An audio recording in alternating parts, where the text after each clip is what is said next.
So one of the businesses that we own is a small building maintenance company. It's about 75 employees or so. One of my pet peeves is when we have a client that we've been doing work for let's say a full year, and our service has been almost perfect for that full year. And then out of the blue, we'll have an employee who, we deal with humans obviously, so people make mistakes. So we'll have an employee who does something simple like misses a trash can. So they'll have 50 trash cans in the building that they're supposed to empty, and they'll miss one. That client will then email me or email one of the managers on our staff and complain, and then they'll attach the owner of their company and attach the director and attach this supervisor and that supervisor. And it's like, man, was it that big of a deal? Like, did you forget all of the positive things that we did over the past year or so? The reason why I share that story is I feel like us Hurricanes fans, we're doing a little bit of that right now. I think we're forgetting all the positive stuff that's going on, and all we're doing is focusing on the negative stuff. So let's take a quick second, because I don't want to be a hypocrite here. So let's take a quick second before we talk about some of the issues. Let's talk about some positive things. One, recruiting is going really well. That's a huge positive over the last few years. Two, our Hurricanes just beat Louisville, which is a good football team. I know they got some losses on their record, but Louisville is a good football team. Also, we're 7-0. That's something to celebrate. 7-0 is a big deal, especially for us Hurricanes fans. If you've been around as long as I have, 7-0 is something to celebrate. Also, we're in the top 10 ranked right now. That's wonderful. We've got probably the best quarterback in the entire nation on our team. That's great.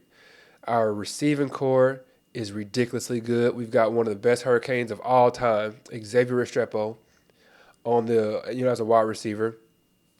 We had a running back who we brought in from on the transfer portal.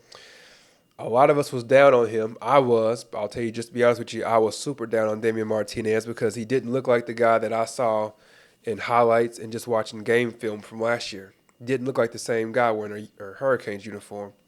But this past week, he looked excellent, right? So these are things that we should be positive about. If we just stand back and look at this whole thing from a bird's eye view, we should be able to say things are actually going pretty well. So let's just not act like the sky is falling. Let's take a break, take a breather, relax, okay? All right, so now that we have done that, let's talk about the thing that has been driving everybody crazy, okay? But before we get into it, my name is Jordan Harris. I'm your favorite host in the entire world, and this is Sports Truth. Please do like the video, subscribe to the channel.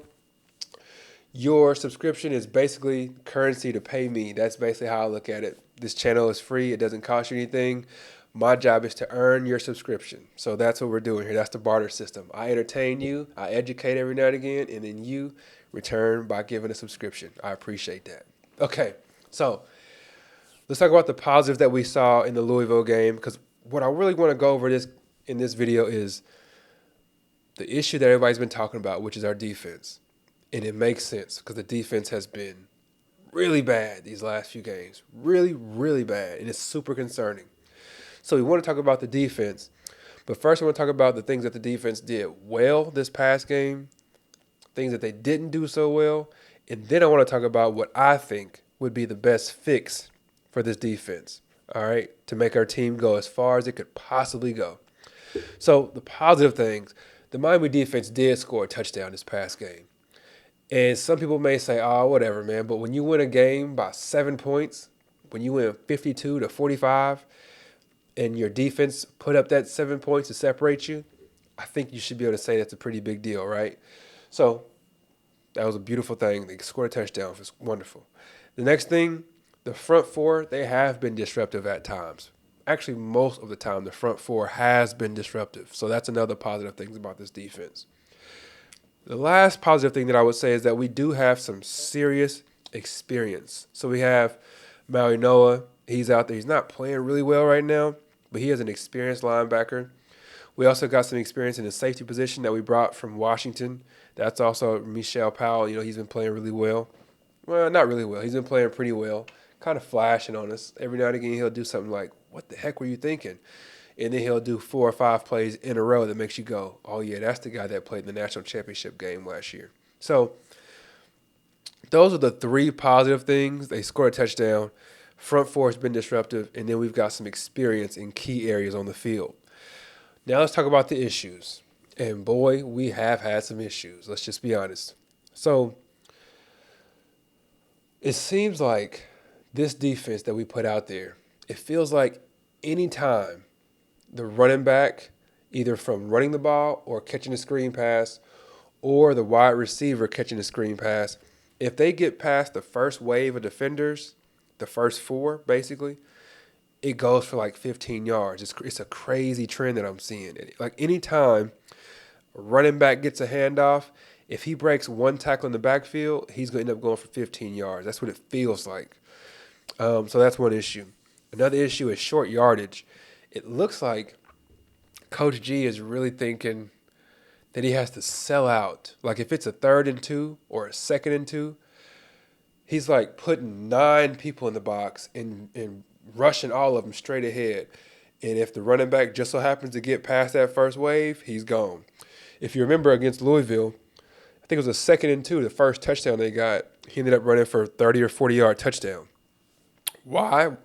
Excuse me. Why? Because he just sold out on the play. Same thing that happened against Florida when they went on that long 50-something yard touchdown. It was just a sellout where everybody, the front four plus linebackers, are all just selling out to get a tackle for loss instead of just stopping the ball runner. So short yardage has been a concern. Also, the long distance third, like the 3rd and 14s, 3rd and 17s, for whatever reason, it seems like our team cannot figure out that the thing that the team is most likely going to run is a running back screen. And it keeps happening to us. Virginia Tech, it happened. Florida, it happened. Cal, it happened. And then this past game, it happens. So 3rd and 17, 3rd and 15, it seems like we cannot stop what everybody knows is coming, a running back screen. I don't know why that is, but we cannot seem to stop that. So that's another issue. Next issue is bad angles and poor tackling.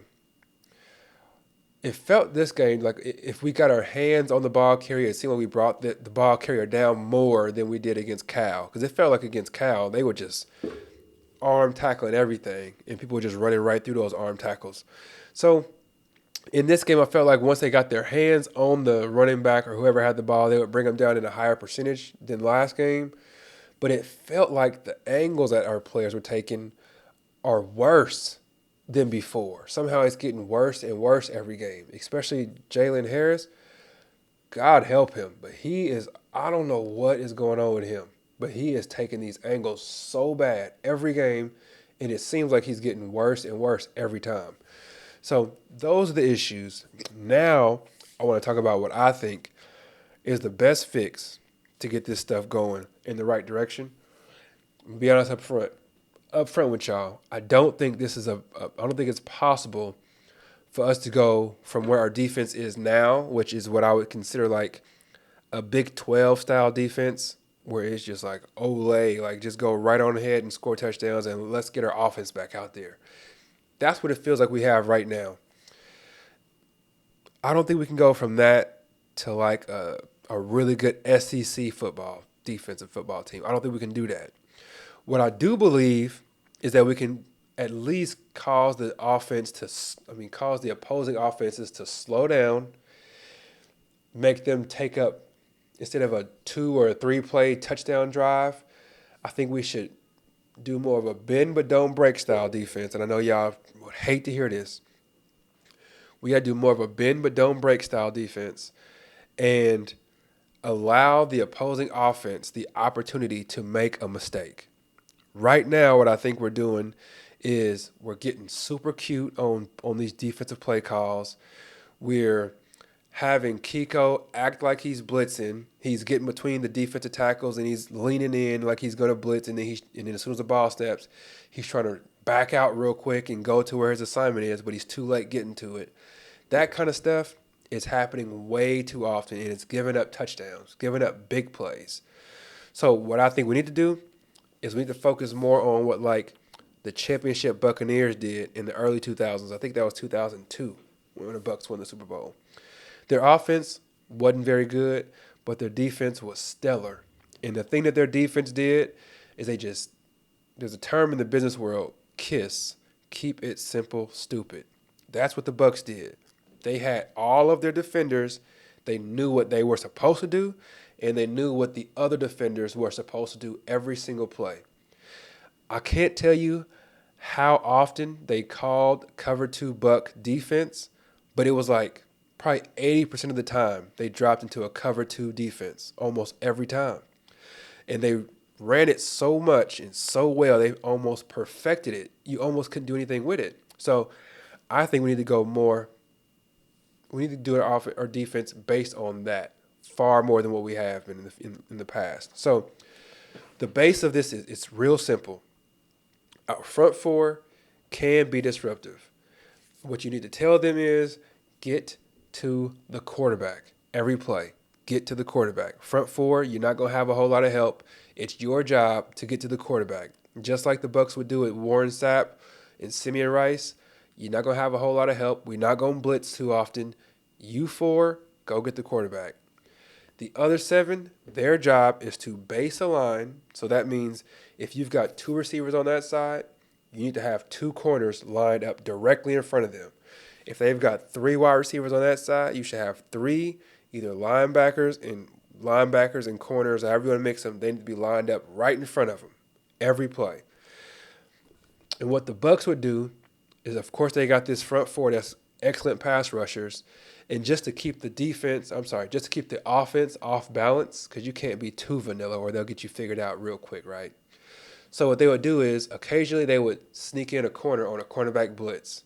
They would sneak in the linebacker who's lined up with the running back in the backfield. The linebacker would say, to hell with that running back, and he would just blitz and get the quarterback. So you would see they would have like the alignment would be almost exactly the same every play. But you just didn't know if they were only going to bring these front four, or if they were going to blitz with Rondé Barber over here, or if they were going to blitz with the Derek Brooks on this side. As far as the linebackers go, it looked the same every play. You just didn't know where that extra person was going to come, if the extra person was going to come. And then the safeties, they didn't do anything cute with the safeties. They kept the safeties deep. So John Lynch, his job wasn't to be a robber and bite on all of these crossing routes. That wasn't his job. Every now and again he might do that, but his main job was to make sure nobody got behind him. His main job was to say, if that running back gets past this linebacker, I'm going to come up there and knock him out. That was his plan.